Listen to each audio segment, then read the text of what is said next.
NLP, subconscious mind rewiring, इसे trend करना, इससे भी बियॉन्ड है पीएनआरपी, जिसके लेवल तक आज तक हम लोग पहुँचे नहीं हैं। और ये कहना गलत नहीं होगा कि इसकी खोज आपने ही की है। देवांग जी के बारे में आपने कहा कि अगर आप इनको एक फ़ोटो दे दो तो ये पूरा उनका पास्ट, प्रेजेंट, फ्यूचर वो पूरा बता सकते हैं, प्रिडिक्ट कर सकते हैं। आपने अहमदाबाद में एयरप्लेन क्रैश हुआ था, उसकी भी आपने प्रिडिक्शंस पहले ही कर दी थी। वर्ल्ड कप की भी प्रिडिक्शन आपने पहले ही कर दी थी। तो करीब मान लीजिए 93-94 से मैंने एनएलपी का अभ्यास शुरू किया। अगर मैं ये कहूँ कि एनएलपी को इंडिया में लाने वाला मैं हूँ तो शायद गलत नहीं होगा। अगर NLP is a science of human communication तो पीएनआरपी जो है it is a science of energy and consciousness. जैसे आप बात कर रहे थे कि किसी इंसान की आप फ़ोटो मुझे दीजिए और मुझे पूछिए कि इंसान अभी कहाँ बैठा है, क्या कर रहा है। तो हम शरीर से यहाँ हैं, लेकिन अपने 5 फिजिकल सेंसेस को वहाँ दूसरी जगह पे एक्सटेंड करके वो इंसान के बारे में जानकारी प्राप्त कर सकते हैं। मैं अगर इसे यूज़ करना चाहूँ या मैं इसके बारे में समझना चाहूँ तो मेरे लिए फ़ायदेमंद कैसे है? टाइम ट्रैवल जो है एक इंसान के अंदर की ऐसी शक्ति है जो कि इंसानों ने अभी तक उस चीज़ को डेवलप नहीं किया है, बट हम उसके लिए कैपेबल हैं। यदि आप ऐसे ही मैनिफेस्ट करो, आज बिलीव से मिल गया है, स्क्रिप्टिंग लिखो, मिल सकता है, शायद मिल जाएगा, लेकिन वो पनिशमेंट के रूप में मिलेगा। अरे सर ऐसे मत कहिए। अपने ही थॉट्स का इतना शोर होता है। हम लोग अपनी इनर कॉलिंग जो वो एक छोटी सी आवाज़ होती है ना, वो सुन ही नहीं पाते हैं। उसी इनर कॉलिंग को पहचानने के लिए मैं क्या करूं? मैनिफेस्टेशन करने के लिए हमने बीज तो बो दिया, हम उसको नर्चर भी कर रहे हैं, हम मेहनत भी कर रहे हैं, लेकिन अगर हमारे कुछ ऐसी गलत आदतें हैं, गलत सोच है, वो भी निकालना ज़रूरी है। इस देश में नहीं, पूरे दुनिया में जितने भी लोग ये बोल रहे हैं ना सबकॉन्शियस माइंड पावरफुल है, सबकॉन्शियस में, मैं उनको चैलेंज करता हूँ आपके इस पॉडकास्ट के माध्यम से। और मैं सटीक आपको अभी यहीं इसी वक्त में आपको लॉजिकली समझा दूंगा। अगर आप नहीं कन्विंस होते, मैं इस पॉडकास्ट को छोड़ दूंगा यहीं। अश्विन सर, आपका बहुत बहुत स्वागत है पॉडकास्ट विद आंचल में। देवांग जी, आपका भी बहुत बहुत स्वागत है।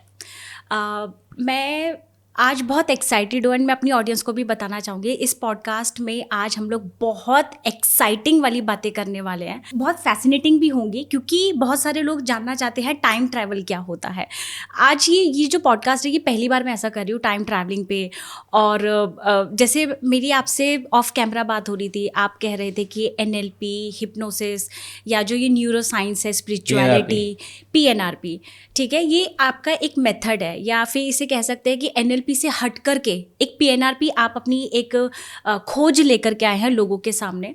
ये मेरे लिए बहुत नया है, मेरी ऑडियंस के लिए भी बहुत नया है। क्यों? क्योंकि हम लोगों ने मैनिफेस्टेशन, एनएलपी के बारे में बहुत बात की है, सबकॉन्शियस माइंड पे हम लोग बात करते हैं, लेकिन ऑफ कैमरा आप बता रहे थे कि एनएलपी, सबकॉन्शियस माइंड रिवायरिंग, इसे ट्रेंड करना, इससे भी बियॉन्ड है पीएनआरपी, जिसके लेवल तक आज तक हम लोग पहुँचे नहीं हैं। और ये कहना गलत नहीं होगा कि इसकी खोज आपने ही की है और आप लोगों को एक नया मैसेज दे रहे हैं कि एनएलपी जो है या फिर जो हिप्नोसिस है या जो न्यूरो साइंस है, जो स्पिरिचुअलिटी है, इसको अभी तक सिर्फ हम लोग एक सतह तक समझ पाए हैं, लेकिन इसके बियॉन्ड भी चीज़ें हैं समझने के लिए।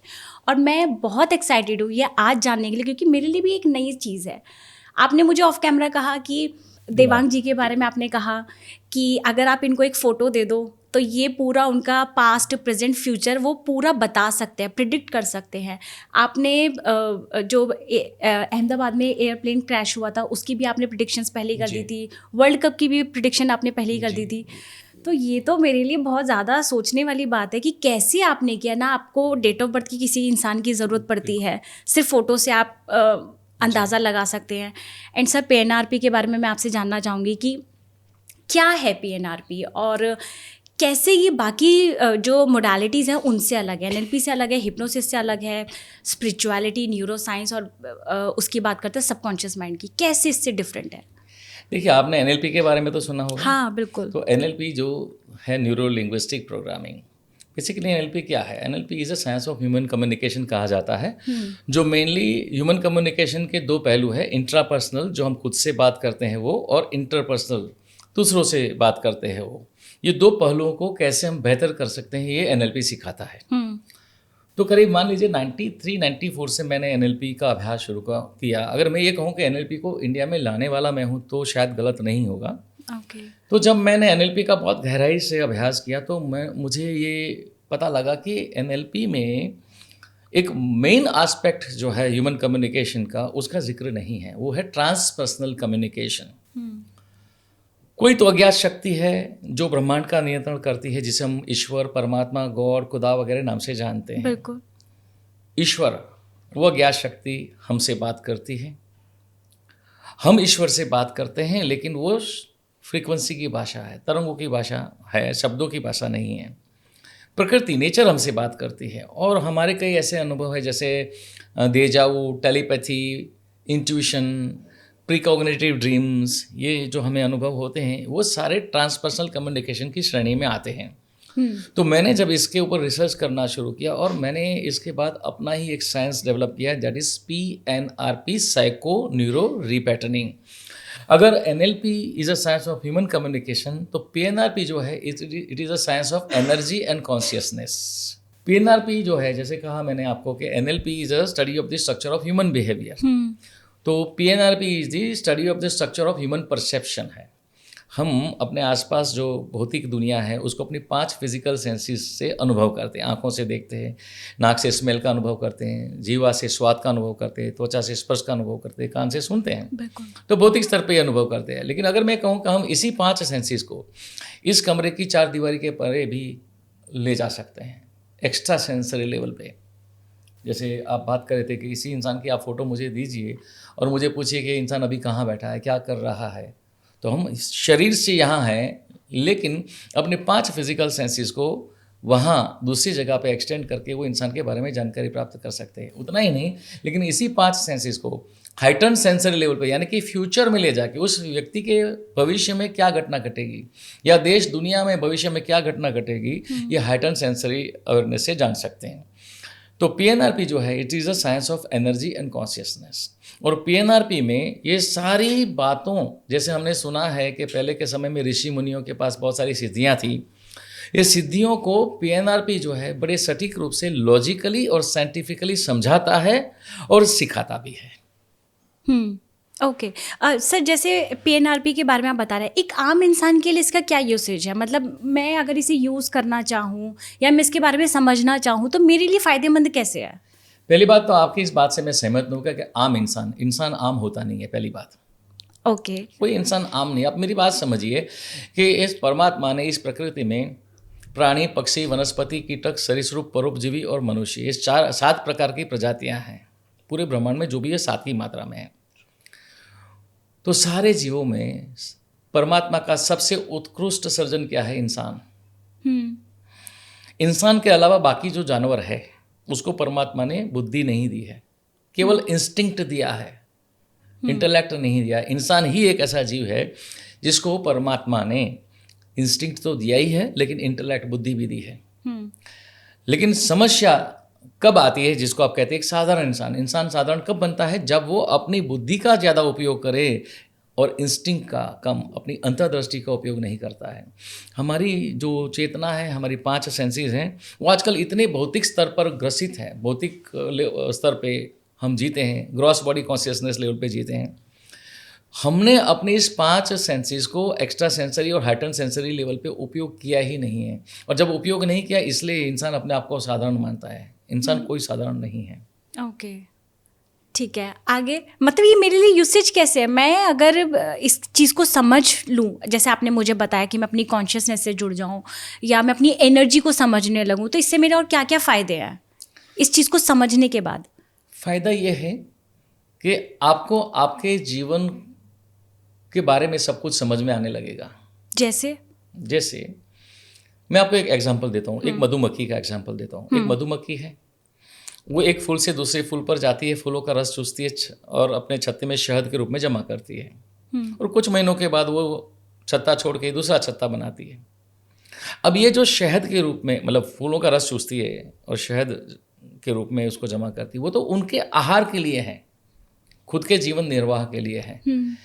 अब ये मधुमक्खी को शायद पता भी नहीं है कि मधुमक्खी के शरीर का उपयोग वो क्रिएटिव इंटेलिजेंस, जिसको हम परमात्मा, ईश्वर, गॉड, खुदा वगैरह नाम से जानते हैं, वो क्रिएटिव इंटेलिजेंस उस मधुमक्खी छोटे से जीव के शरीर का उपयोग बहुत बड़े अद्भुत काम के लिए कर रहा है, और वो है पॉलिनेशन।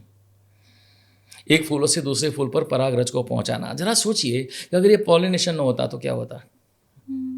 हम ये जो फल वगैरह खाते हैं, सब्जियां खाते हैं, अनाज खाते हैं, वो होता ही नहीं। अब सवाल ये आता है कि अगर इतने छोटे से जीव का भी उपयोग परमात्मा इतना बड़ा अद्भुत खूबसूरती रूप से से कर रहा है, जिस मधुमक्खी के पास केवल इंस्टिंक्ट है, इंटेलेक्ट बुद्धि नहीं है, तो हम तो इंसान हैं, हमको तो बुद्धि दी है, तो हमारा कितना अद्भुत उपयोग करता होगा। पहली बात। अगर मैं पूछूं कि आपको पता है कि परमात्मा आपका क्या उपयोग कर रहा है, नहीं पता है, तो पहले आपको जब PNRP को समझ लोगे तो आपको ये पता चल जाएगा कि what God wants to manifest through you. We are instrument of God's impartial functioning totality. हम परमात्मा का साधन है। ये जो शरीर जिसको नाम मिला है, आपके शरीर को नाम मिला है आंचल, मेरे शरीर को नाम मिला अश्विन, ये तो बॉडी को नाम मिला है, लेकिन इसके भीतर जो काम कर रहा है, जो प्राण तत्व जिसको ईश्वरी तत्व, वो आपको समझ में आ जाएगा। इसलिए PNRP को टेक्नोलॉजी ऑफ एनलाइटनमेंट भी कह सकते हैं कि आपको सब समझ में आ जाएगा, हु यू आर। जो पूरी दुनिया में लोग जवाब ढूंढते हैं, मैं कौन हूँ, मैं इस धरती पर क्यों आया हूँ, मेरे जीवन का मकसद क्या है, ये सारा पता चल जाएगा और आपके लिए life will be A pleasant journey. मैं हर बार मेरे शिविरों में कहता हूँ कि लाइफ में pain is essential, suffering is optional.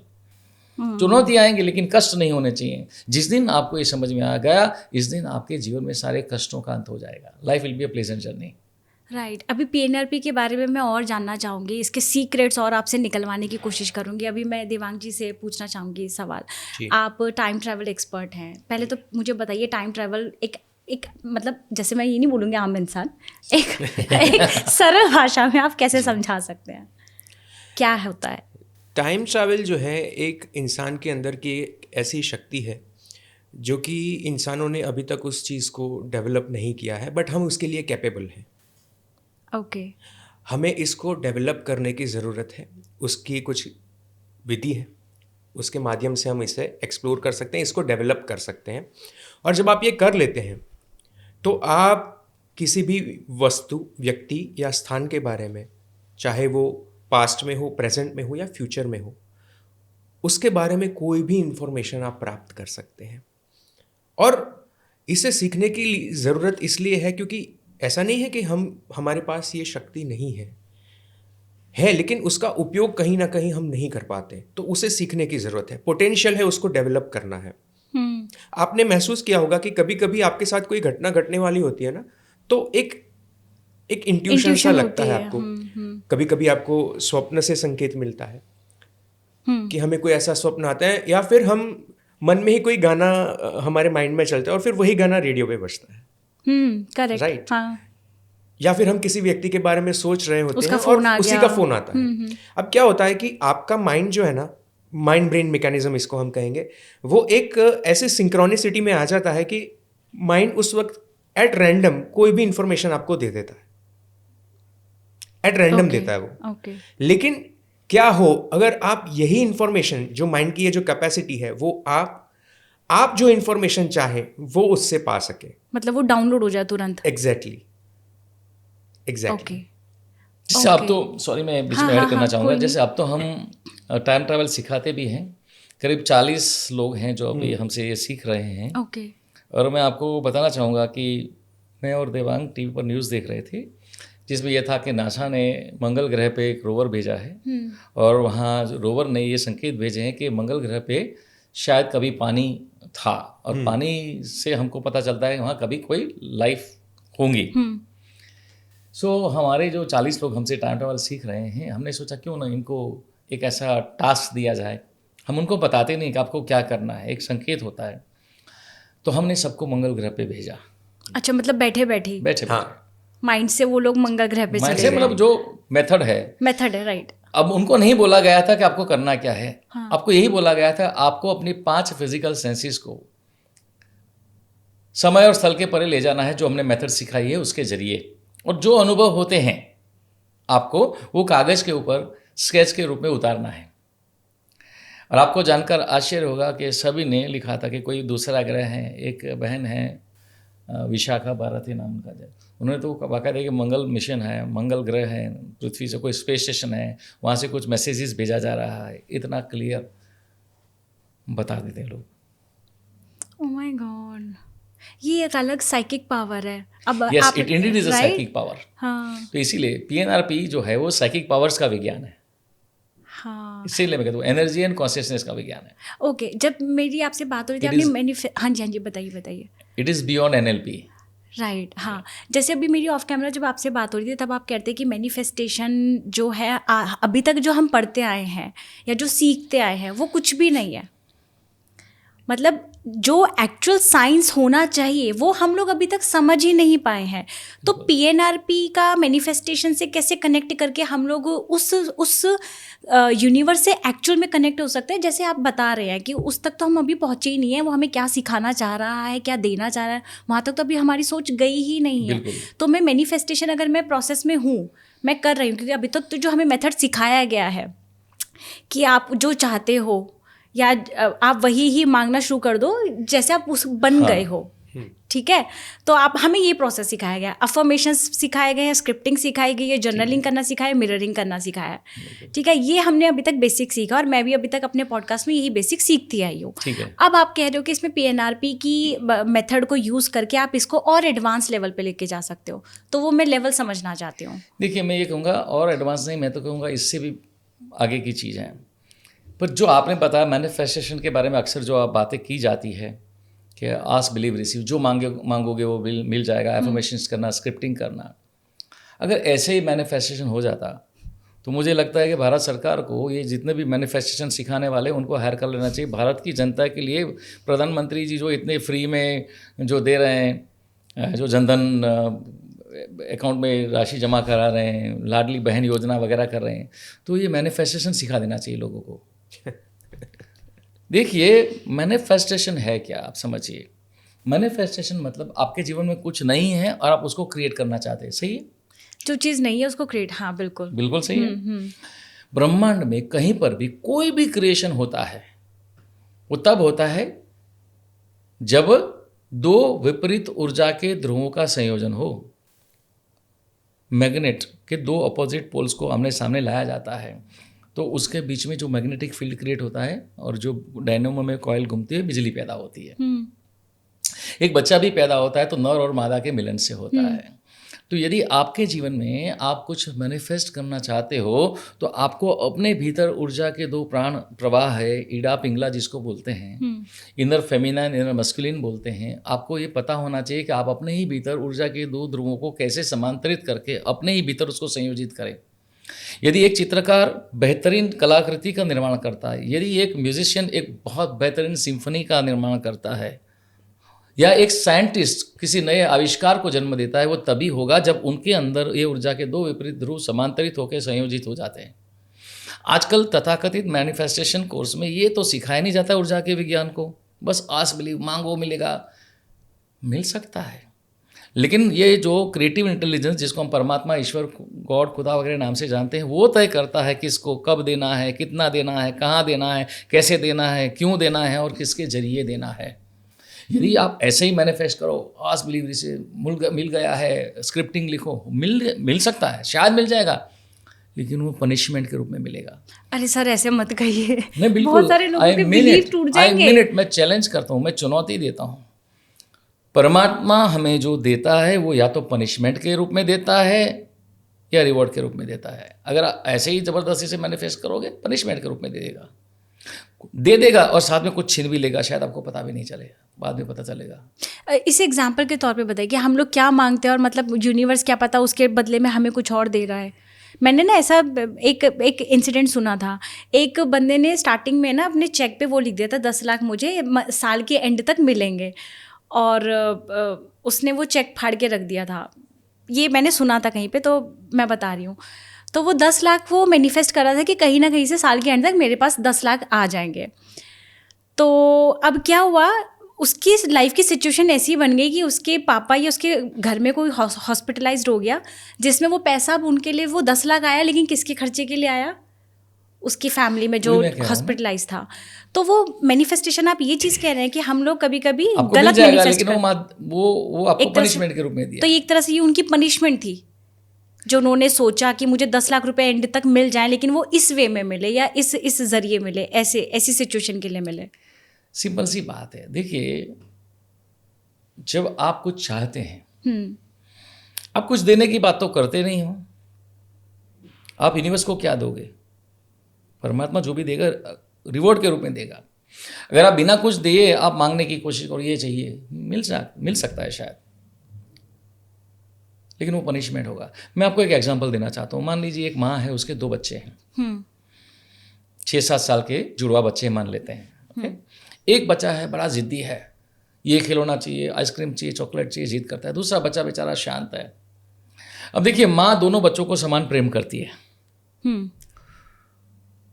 अब जो जिद्दी बच्चा है उसको भी माँ प्रेम करना चाहती है, अपने गोद में लेके उसको लाड दुलार करना चाहती है।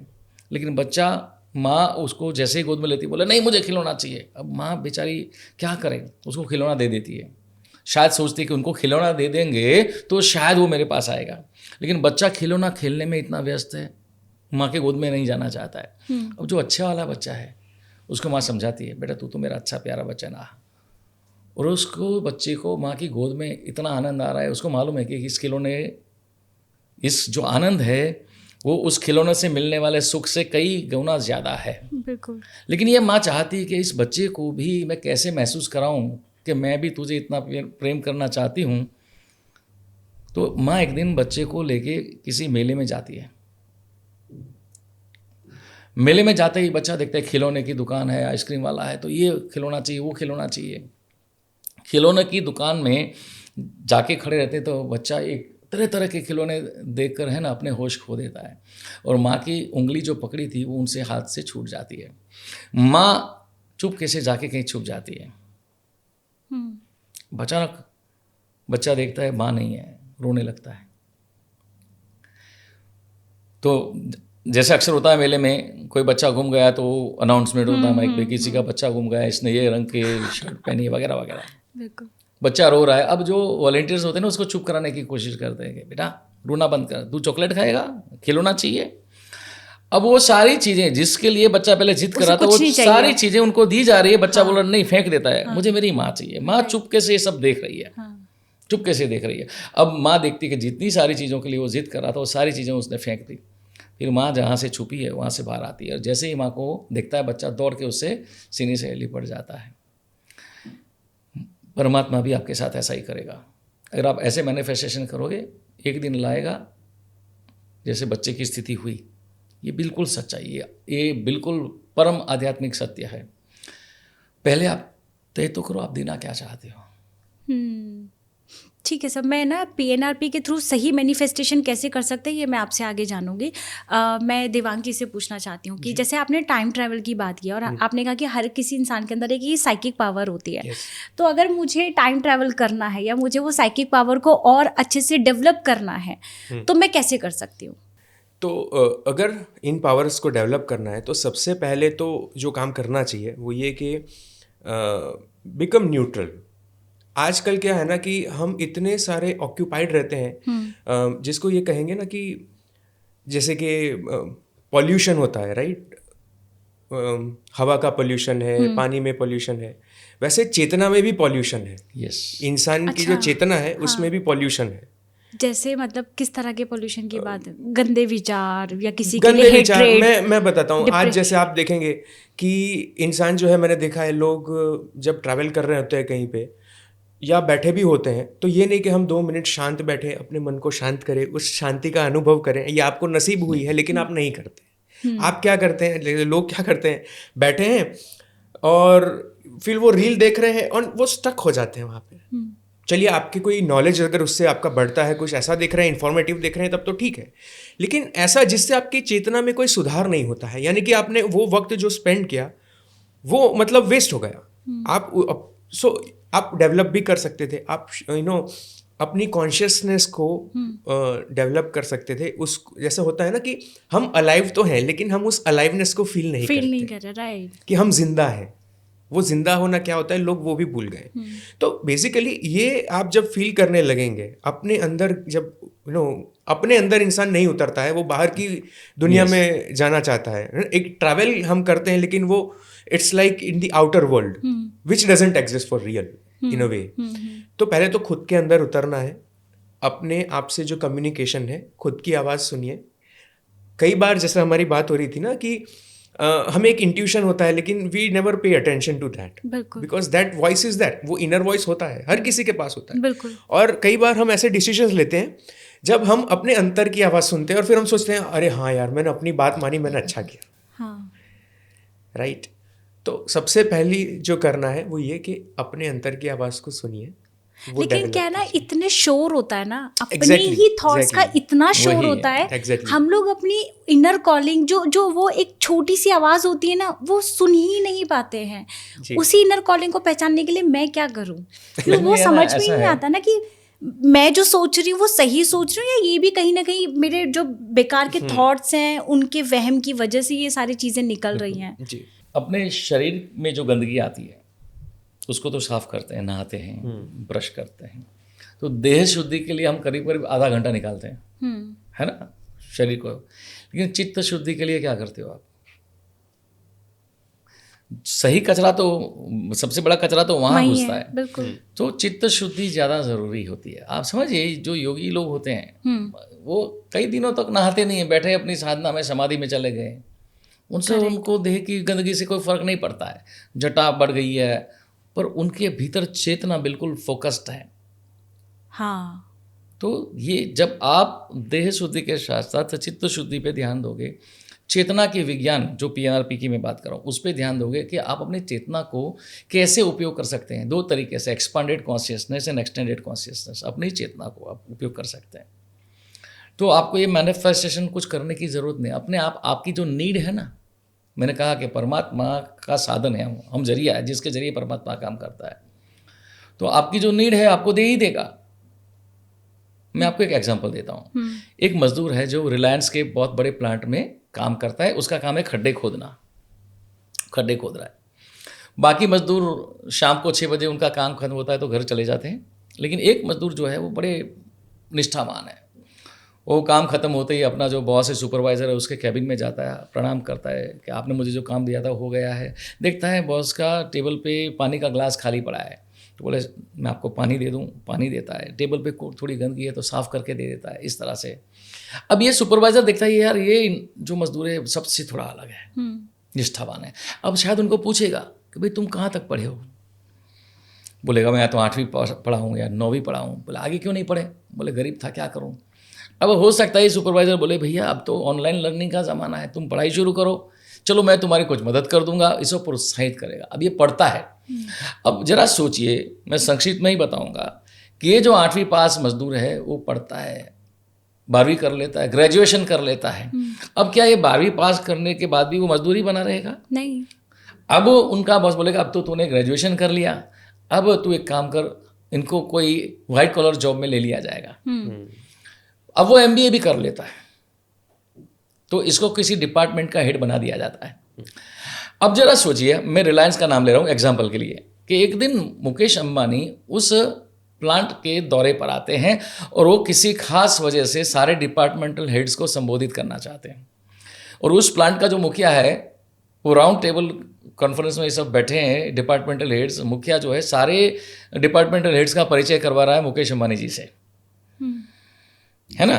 और जैसे ही वो बारी आएगी तो बोलेंगे देखो ये आंचल जी है ना, वो हमारे प्लांट में 20 साल पहले आई थी, वो मजदूरी करती थी, लेकिन अभी इतनी होनहार है, इतनी निष्ठावान है कि उन्होंने ग्रेजुएशन कर लिया, MBA भी कर लिया, आज ये डिपार्टमेंटल हेड है। अब देखिए मुकेश अंबानी कह रहे हाँ हाँ हाँ, अरे मैं तो कई बार दौरे पे आता था, इस महिला को मैंने देखा है, वो खड्डे खोद रही थी या वजन उठा रही थी, जो भी। अब आप उनके दिमाग में आप एक अलग रूप से रजिस्टर होंगे। हो सकता है उसके सारी मीटिंग खत्म होने के बाद अब आपसे व्यक्तिगत रूप से मिले कि आपके बारे में जानकर मुझे बड़ी खुशी हुई, हमें आपके जैसे ही होनहार लोगों की ज़रूरत है। अब मुकेश अंबानी जी वापस चले जाएंगे मुंबई, उसके बाद में जब कभी भी उस प्लांट के मुखिया से बात होगी तो आपका जिक्र जरूर करेंगे। हाँ। अरे वो बहन आंचल जी कैसा कर रही है? बोले अरे बहुत बढ़िया कर रही है। अच्छा एक बात बताइए, उनको किस प्रकार की तालीम दी जाए ताकि वो और बेहतर हो, आप बताइए। तो उनसे इनपुट्स लेंगे और एक समय आएगा कि जब किसी, मान लीजिए दूसरे शहर में या दूसरे स्टेट में अंबानी जी कोई ऐसा नया प्लांट बना रहे हैं, वहाँ पे उनको उस प्लांट का जो मुखिया है ऐसे किसी होनहार इंसान की ज़रूरत है। तब शायद हो सकता है उसको पूछेंगे कि नए प्लांट के लिए मुझे कि आपके जैसा होनहार इंसान की ज़रूरत है। अच्छा ये आंचल जी कैसे रहेगी, क्या इज शी कैपेबल? बोले हाँ कैपेबल तो है, लेकिन एक काम करो, अभी 6 महीने के बाद हमें ऐसे इंसान की ज़रूरत पड़ेगी, एक काम करो, उनको एक्स्ट्रा जिम्मेदारी दो। लेकिन उनको बताना नहीं हमको ये जिम्मेदारियाँ क्यों दे रहे हैं। अब आपको जिम्मेदारियाँ दी जाएंगी, चैलेंजिंग सिचुएशन दी जाएंगी, और जब आप ये सारी चैलेंजेस को सफलतापूर्वक पार कर लेंगे, तब एक बार मुकेश अंबानी जी फिर से उसको पूछेंगे, क्या है, आपको क्या लगता है, ये आपने जो चैलेंजेस दी, अरे क्या बात करूं सर, वो आंचल जी तो क्या कहना, मतलब उसकी काबिलियत का कोई जवाब नहीं है। अब मुकेश अंबानी खुद आपको फ़ोन करेंगे और कहेंगे कि मुझे आपके जैसे होनहार व्यक्ति की हमारे दूसरे स्टेट में प्लांट में ज़रूरत है। अब आएंगे आप वहाँ पे एज ए हेड उस प्लांट के मुखिया के रूप में, तो आपको हम ये मर्सिडीज़ गाड़ी देंगे, इतना बड़ा बंगलो देंगे। ये तो अगर मान लीजिए कोई मजदूर है जो सोचता है कि अरे मेरे बॉस के पास गाड़ी मेरे पास क्यों नहीं, और वो मजदूर इतना जिंदाबाद मजदूर यूनियन का हिस्सा बन जाता है, नारे लगाता है, हो सकता है अंबानी जी बुलाए उसको, बोले क्यों यार छोड़ देगा, क्या चाहिए तेरे को, बोलना गाड़ी चाहिए दे देता हूँ। लेकिन उसको कैसे दी है, पनिशमेंट, वो दिमाग में जरूर रखेंगे कि इसका कभी आया मौका तो मैं इसका कांटा कैसे दूर करना है। ऐसा आई एम नॉट सेइंग कि मुकेश अंबानी जैसा करते होंगे, लेकिन जस्ट एग्जाम्पल, राइट। तो आप दो पहले, यू आर अ को क्रिएटर ऑफ यूनिवर्स। ये जो आपको मैंने मधुमक्खी का एग्जाम्पल दिया, मधुमक्खी शहद इकट्ठा करती है, वो उनका है कॉन्शियस क्रिएशन, लेकिन उनके द्वारा जो काम किया जा रहा है, परमात्मा करवा रहा है पॉलिनेशन का, that is unconscious creation. The day you become conscious about your unconscious creation, परमात्मा आपको बिना मांगे सब कुछ देना शुरू कर देगा, आपकी जो नीड है। आपने जैसे कहा था ना कि मैनिफेस्टेशन के लिए आपको एनर्जी को बैलेंस करना पड़ता है, मैस्कुलिन एनर्जी और फेमिनिन एनर्जी को, तभी आप उस जो चीज़ मैनिफेस्ट करना चाहते हो वो मैनिफेस्ट कर पाओगे। अगर मैं रॉन्ग हूँ तो आप मुझे इसको थोड़ा सा क्लियर कर दीजिएगा। तो अब जैसे मान लीजिए मुझे मैनिफेस्ट करना है, एंड नो डाउट लोग गाड़ी बंगला उनको यही चाहिए होता है, ठीक है। अब कोई मैनिफेस्ट करना चाहता है और वो इस प्रोसीजर में है, 2026 आ रहा है, हर कोई चाहता है कि नया साल मेरे लिए ये लेकर आए, ये हो वो हो, बिजनेस स्टार्ट करूँ, अपना सब कुछ स्टार्टअप अपना करना चाहते हैं। अब कोई ऐसा मैनिफेस्ट लेके बैठा है, अब उसको, अब आपने PNRP का एक उसके दिमाग में कीड़ा डाल दिया है कि आप इस टेक्निक को अपना करके आप मैनिफेस्टेशन को बेहतर तरीके से कर सकते हैं और उस पॉइंट तक कर सकते हैं जो यूनिवर्स की मतलब जो देना चाहता है वो आपको मिल जाएगा। मैं कैसे करूँ इस प्रोसीजर को, मैं स्टार्ट कैसे करूँ? पहले मैं PNRP को अच्छे से समझूँ, अपने सबकॉन्शियस माइंड को रिवायर करूँ, प्रोग्राम करूँ, ट्रेन करूँ। सबकॉन्शियस माइंड को रिवायर करने की बात ही गलत है, उसके ऊपर मैं बाद में बात करूँगा। लेकिन जैसा अभी देवांग ने कहा कि अगर मुझे कुछ मैनिफेस्ट करना है तो मैं इंटेलिजेंस को मैनिफेस्ट करूँगा। मैं कहूँगा मुझे एलन मस्क जैसी इंटेलिजेंस मिले, ठीक है। तो मैं आपने जो कहा उसी का एग्जांपल देता हूँ कि मान लीजिए आज से सैकड़ों साल पीछे चले जाते हैं, जब लाइट बल्ब का आविष्कार नहीं हुआ था, और थॉमस अल्वा एडिसन के मन में ये विचार आया कि कोई ऐसी चीज़ हो सकती है जिससे प्रकाश उत्पन्न हो सकता है। अब संभवतः उस समय ऐसे कई लोग होंगे जिनके मन में भी ये विचार आया होगा। पॉसिबल है? पॉसिबल, बिल्कुल बिल्कुल, क्योंकि कलेक्टिव कॉन्शियसनेस में ये विचार तो संभावना के रूप में पड़ा है, कई लोगों ने इस विचार को आकर्षित किया होगा। बिल्कुल, लेकिन सभी ने तो बल्ब का आविष्कार नहीं किया। तो एक बात समझिए कि परमात्मा ने, जो मैं कह रहा हूँ कि इनर एनर्जीज, हमारी ऊर्जा की बात कर रहा हूँ कि PNRP जो है ऊर्जा और चेतना का विज्ञान है, एनर्जी एंड कॉन्शियसनेस का विज्ञान है। तो जैसे ही थॉमस एडिसन को ये विचार आया तो इसके अंदर इच्छा शक्ति पैदा हुई कि मुझे ऐसा कोई चीज़ आविष्कार करना चाहिए। लेकिन बहुत सारे लोगों के मन में शायद इच्छा भी हुई होगी, लेकिन उन्होंने कोई प्रयोग ही नहीं करे, इसके ऊपर अमल ही नहीं करा। बिल्कुल। तो 3 प्रकार की शक्तियाँ, 3 प्रकार के बल होते हैं, इच्छा शक्ति, क्रिया शक्ति, ज्ञान शक्ति। और 3 प्रकार के बल कौन से? आत्मबल, मनोबल और शारीरिक बल। ये जो शक्ति है वो फेमिनाइन है, बल है मस्कुलिन है। जो शिवा और शक्ति का कंसेप्ट जो आप समझते हैं अगर, तो थॉमस एडिसन को विचार आया, इच्छा शक्ति हुई, तो उसने क्या करा, क्रिया शक्ति का इसमें समन्वय किया, प्रयोग किए, क्रियाएं की, एक्सपेरिमेंट किए।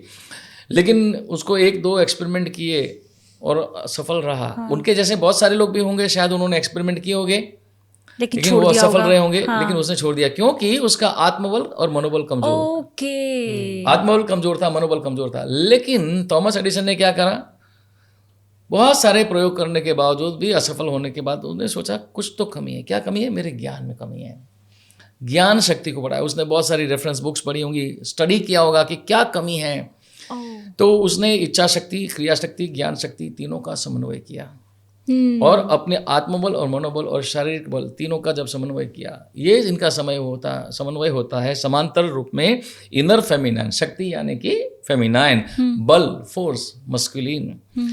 तो ये जो शक्ति है उसको हम इच्छा शक्ति, क्रिया शक्ति, ज्ञान शक्ति के रूप में अनुभव करते हैं। बल को हम आत्मबल, मनोबल, शारीरिक बल के रूप में अनुभव करते हैं। अब ये दोनों ऊर्जा और बल समांतरित होके आपके भीतर घटित होता है, उसका संयोजन, तब आपको क्रिएटिव इंटेलिजेंस आपके साथ में काम करता है, वो आपको बिना मांगे देना शुरू कर देता है।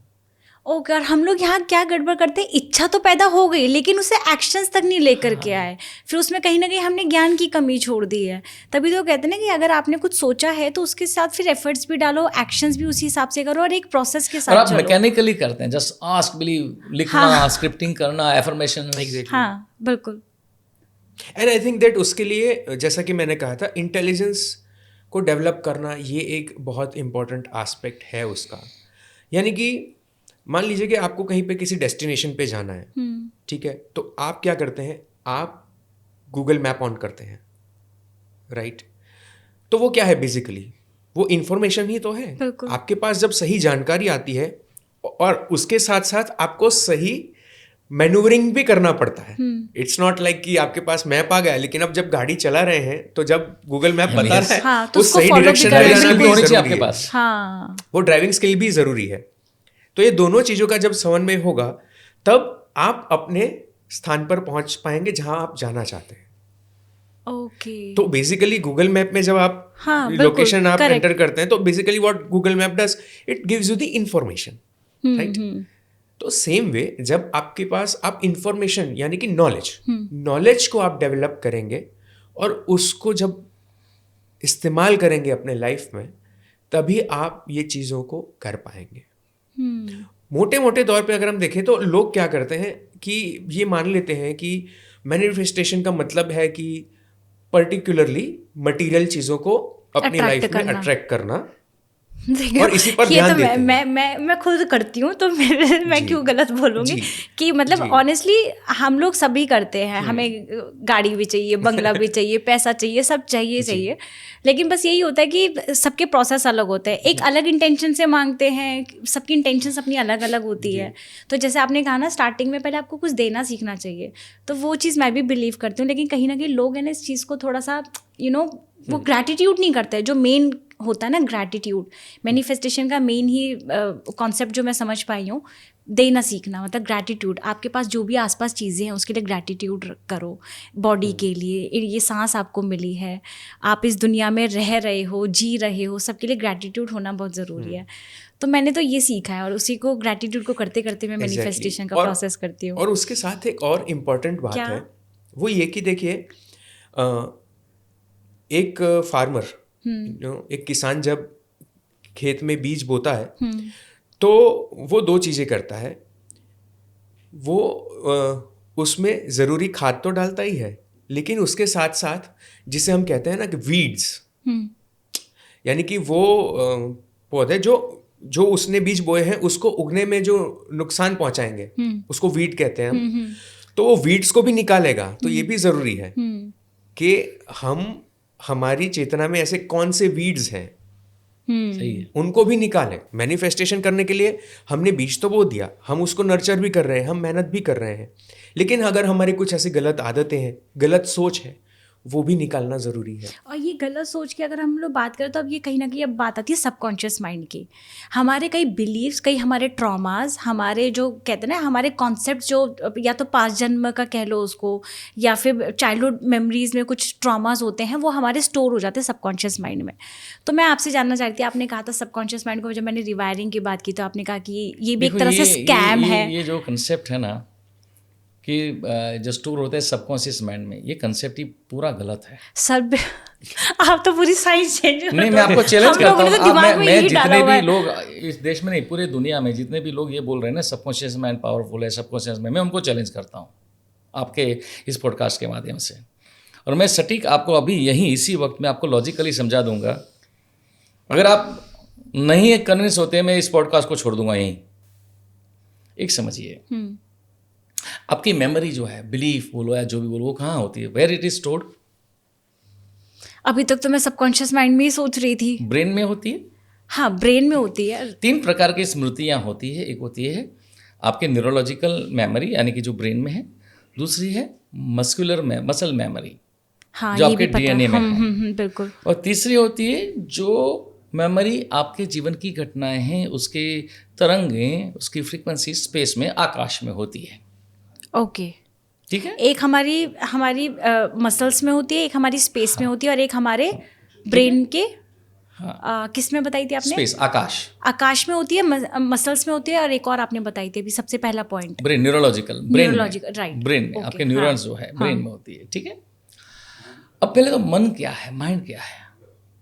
अक्सर दुनिया भर की सारी किताबों में जितने भी लोग हमारे देश में चाहे कहीं पर भी हो, यही एग्जांपल देते हैं, conscious mind is like tip of an iceberg, subconscious mind is base of an iceberg, जो हिमशिला, और 10% है कॉन्शियस माइंड, 90% है सबकॉन्शियस माइंड। हमारे देश में प्रॉब्लम क्या है? किसी अंग्रेज ने किस किताब में लिख दिया तो हम बस भेड़ चाल की तरह उसको फॉलो करते, सवाल नहीं करते। किताब पढ़ी लेकिन अपने आप को पूछो कि कितना सत्य है, एक्सप्लोर करो। अब मैं आपको समझाता हूँ what is conscious, what is subconscious. हम इस कमरे में बैठे हैं, ठीक है। हम अपनी चेतना का, कॉन्शियसनेस का अनुभव कैसे करते हैं? ब्रेन और 5 सेंसेस के जरिए, यस और नो, ठीक है ना। कोई इंसान कोमा में चला गया तो वो चेतना का अनुभव नहीं कर रहा है, बट कॉन्शियस है। और 5 फिजिकल सेंसेस है, जैसे मैं यहाँ बैठा हूँ, मेरे आसपास 2-3 फीट के दायरे में जो भी चीज़ें हैं उसका मैं अनुभव कर सकता हूँ, बिल्कुल, अपने 5 फिजिकल सेंसेस से। तो हर सेंस की अपनी एक सीमा है। जैसे मैं आंखों से देख सकता हूँ, मेरे सामने जो है, मेरे पीछे थोड़ी देखूंगा स्थूल आंखों से। करेक्ट। स्मेल की है, इस कमरे में कोई पदार्थ पड़ा है जिसकी खुशबू आ रही है तो मुझे आ रही है, कुछ लोगों को नहीं आ रही, क्योंकि उसकी रेंज नहीं है। कोई दूर पड़ी हुई खुशबू मुझे आ जाती है, कहीं दूर से छोटी सी आवाज़ भी मुझे आ जाती है, बोले नहीं मुझे तो नहीं सुनाई दे रहा। सबकी अपनी अपनी क्षमता अलग अलग है, ठीक है। तो इस कमरे के अंदर 2 से 3 फीट के दायरे में मेरी फिजिकल 5 सेंसेस की एक लिमिट है, उसको हम कहेंगे चेतना का दायरा, फील्ड ऑफ अवेयरनेस। ठीक है, सहमत है आप इस बात से? लेकिन इसी कमरे में जब मैं दाखिल हुआ तो ऐसे जो मैंने चीज़ें पड़ी हुई देखी तो मुझे मालूम है कि वहाँ पे कोई एक बास्केट जैसा पड़ा है, पीछे कुछ पड़ा है। वो चीज़ें पड़ी है, प्रकट रूप से हैं, मुझे पता है, हम अवेयर, बट मैं उन चीज़ों का अपनी 5 फिजिकल सेंसेस से अनुभव नहीं कर रहा। करेक्ट। तो जो टाइम एंड स्पेस, यानी कि 4 दीवारें के भीतर, एक दीवार से दूसरी दीवार का जो डिस्टेंस है 15 फीट मान लीजिए, और इस दीवार से उस दीवार तक जाने में जो समय लगेगा मान लीजिए 10 कदम, मान लीजिए 10 सेकंड, ठीक है। तो ये टाइम एंड स्पेस हो गया। 10 सेकंड मतलब टाइम, 15 फीट स्पेस। तो हमारी चेतना टाइम एंड स्पेस के अंदर जो कन्फाइंड है, उस कन्फाइंड चेतना का कुछ हिस्सा जो 2 से 3 फीट के दायरे में हम अपनी 5 फिजिकल सेंसेस से अनुभव करते हैं, जो कि प्रत्यक्ष है, वो है कॉन्शियस माइंड या कॉन्शियसनेस का दायरा। लेकिन इसी 4 दीवार के भीतर कुछ ऐसी चीज़ें जो प्रकट रूप से है, मुझे पता है, आई एम अवेयर, पर आई एम नॉट एक्सपीरियंसिंग। मैं अपनी 5 फिजिकल सेंसेस से उसका अनुभव नहीं कर रहा। जो प्रकट है, प्रत्यक्ष नहीं है, जिसका मैं 5 फिजिकल सेंसेस अनुभव नहीं कर रहा, इसको कहेंगे sub part of my conscious awareness. Sub part, that is why it is called subconscious. Do you agree with that? Okay. लेकिन इस कमरे में जो स्पेस है, इसके बाहर भी तो पूरे ब्रह्मांड में व्याप्त स्पेस है, वो इसी कलेक्टिव कॉन्शियसनेस का हिस्सा है, हाँ, बिल्कुल, विच इज अनकॉन्शियस। सबसे पहला मैं आप बिल्कुल इस पॉडकास्ट के माध्यम से जितने भी व्यूअर्स हैं उसको एक मैसेज देना चाहूँगा कि real power of mind is not using power of subconscious mind, but real power of mind is using omnipotent and omnipresent mind consciously. पूरे ब्रह्मांड में व्याप्त मन का जागृत रूप से उपयोग करना, वो है सही मन की शक्ति। Number 1। Second thing, reprogramming subconscious mind. Mind cannot be reprogrammed. इस कमरे में जो स्पेस है, उस पूरे ब्रह्मांड में, पूरे पृथ्वी पर जो व्याप्त हवा है, उस व्याप्त हवा का कुछ हिस्सा इस कमरे में है। Do you agree with that? मैं भी सांसों में ऑक्सीजन ले रहा हूँ, आप भी सांसों ले रही हैं, ऑक्सीजन ले रही हैं। अब मुझे ज़्यादा ऑक्सीजन चाहिए, तो मैं इस कमरे की अंदर जो हवा है उसको प्रोग्राम करूँगा या अपने लंग्स की कैपेसिटी बढ़ाऊँगा? ठीक है। तो ऐसा मान के चलिए space is equal to mind. तो अगर मुझे ज़्यादा मन की जो शक्ति का उपयोग करना है, ओमनीपोटेंट है, जो सर्वव्यापी है, सर्वशक्तिमान है पूरे ब्रह्मांड में, तो मुझे अपनी ब्रेन की कैपेसिटी बढ़ानी पड़ेगी। Brain is an instrument through which you experience consciousness. So you reprogram brain, not mind. So two different things. ठीक है, ओके। तो कंसेप्ट समझ गए कि इस कमरे के अंदर जो दायरा मेरी फिजिकल कॉन्शियसनेस का, अवेयरनेस का दायरा है, जो मैं 5 फिजिकल सेंसेस से अनुभव करता हूँ, जो प्रत्यक्ष है, पर इसी कमरे के अंदर जो प्रकट रूप से है पर प्रत्यक्ष रूप से अनुभव नहीं कर रहा, दैट इज सब पार्ट ऑफ कॉन्शियस। इसलिए इसको कहते हैं सब कॉन्शियस। और इस कमरे में जो स्पेस है, उसके अलावा का जो हिस्सा पूरे ब्रह्मांड में व्याप्त स्पेस है, which is also part of collective consciousness, that is unconscious. तो अगर आप ये कहते हैं रीप्रोग्रामिंग सबकॉन्शियस माइंड या जो भी, दैट मीन्स आप मन की जो कंसेप्ट है मन का, उसको बड़े संकुचित परिप्रेक्ष्य में समझ रहे हो, आप उसको सही मायने में समझ ही नहीं रहे हो। तो इसे कैसे समझना है फिर? समझना ये है कि आपको अपनी चेतना को कैसे यूज़ करना। You can use your consciousness in the 2 different ways. Expanded consciousness, जैसे हम देवांग कह रहा था कि वो अपनी चेतना की शक्ति से यहीं बैठे बैठे किसी भी व्यक्ति की अगर फोटो दी जाए तो वो कहाँ बैठा है, क्या करता है, वो बता सकता है। कैसे? वो अपनी चेतना को एक्सपांड करता है और उसी एक्सपांडेड कॉन्शियसनेस के जरिए अपने 5 फिजिकल सेंसेस को सूक्ष्म स्तर पे अनुभव करता है। ये भी कॉन्शियस लेवल पे ही हो रही है? बिल्कुल, ओके, बिल्कुल। तो इसमें सबकॉन्शियस माइंड का कोई रोल ही नहीं है? रोल ही नहीं है, पूरा गलत है, टोटली रॉन्ग। तो जो हम कहते हैं कि 10% हमारा कॉन्शियस माइंड है, 90% हमारा सबकॉन्शियस माइंड में सब चीज़ें स्टोर होती हैं, हमारी आधी पावर सबकॉन्शियस माइंड में होती है, तो ये सब स्कैम है? आई वुड नॉट से स्कैम है, बिकॉज मैं ये नहीं कहूँगा जितने लोग तो सबकॉन्शियस माइंड का रोल क्या है फिर? मतलब हम लोग जो अपनी स्ट्रेंथ को बढ़ाने में, मैं आपको या सबकॉन्शियस माइंड का रोल बता देता हूँ, आपको समझा देता हूँ। चलो आपसे एक एक्सरसाइज करवाता हूँ मैं यही राइट नाउ, ठीक है? ठीक है। आपको इतना कहता हूँ करना है कि जो मैं बोलता हूँ उसको फॉलो करना है, ठीक है? मैं तो गड़बड़ करूंगी। नहीं, गड़बड़ नहीं करेंगे यार। मुझे पता है क्योंकि मैं पहले भी नहीं, कर आप चुकी गड़बड़ हूँ। करेंगी तो भी आपको पता चल जाएगा कि क्या गड़बड़ हुई, क्यों हुई, ठीक है? ठीक है। अगर आप चाहे तो आंखें बंद कर सकती है या खुली आंखों से सोच सकती है जो मैं बोलता हूँ, ठीक है?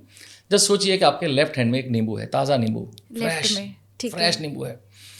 तो अपने मन से सोचिए कि कैसा नींबू है, नरम है, सख्त है, गीला है, सूखा है, उसकी स्किन कैसी है, सॉफ्ट है। और हाथ को नाक के पास लेके जाइए, स्मेल का अनुभव करिए कि नींबू की खुशबू आ रही है। अब सोचिए कि आपके राइट हैंड में छुरी है, और उस छुरी से नींबू के 2 टुकड़े कर रहे हैं, या कटिंग दी लेमन इन 2 पीसेस। अब नींबू का रस टपकता हुआ देख रहे हैं मन की आंखों से। अब आपके हाथ में नींबू का आधा टुकड़ा है और आप मुंह खोलिए, आधे टुकड़े को मुंह में दांतों के बीच में जोर से चबाते हैं। चबाइए, मुंह में खट्टा खट्टा रस फैलता है।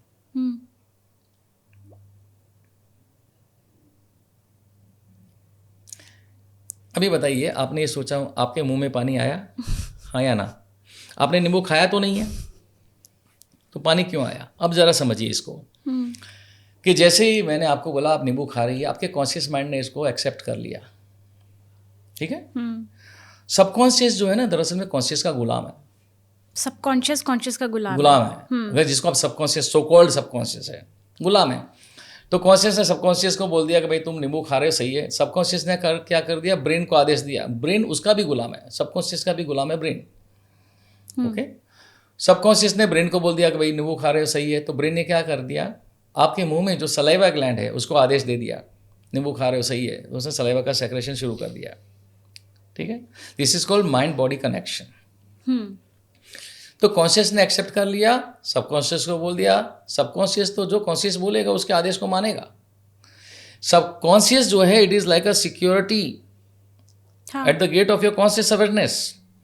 अगर आपका माइंड कॉन्शियसली एक्सेप्ट ही नहीं करता, नहीं ये कैसे तो होता है, नींबू है ही नहीं हाथ में, अश्विनी जी आप बोल रहे हो नींबू खा रहे हो, ऐसा इट्स नॉट पॉसिबल, तो शायद आपके मुंह में पानी नहीं आता। बट इसने एक्सेप्ट कर लिया, सबकॉन्शियस में थॉट दे दिया, सबकॉन्शियस गुलाम है। अब बताइए कौन सा माइंड पावरफुल है, सबकॉन्शियस या कॉन्शियस? कॉन्शियस।